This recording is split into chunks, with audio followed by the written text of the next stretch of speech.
नहीं है कई इदारा भी बिल्कुल आगा सब प्रॉपर बैलेंस रजिस्टर्ड दिन पहले तस कार कोलो मंगा ट्रांसपोर्ट हाँ ट्रांसपोर्ट कार में कोलो ठीक ये ट्रांसपोर्ट हाँ ये भाईजान भी हैं, ये एज ए इन्वेस्टर भी इधर काम करते हैं, अपनी गाड़ियां लेते होंगे, माशाल्लाह कारोबारी बंदे हैं।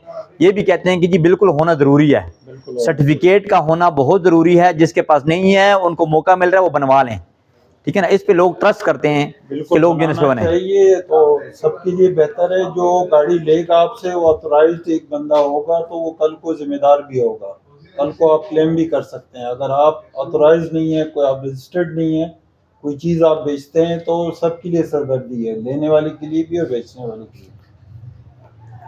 तो जो ये वैसे ही पूछ रहा हूँ आपसे जी, ये जो है शोरूम में ये कमीशन का क्या रोल है, कितने एक लेते हैं आप?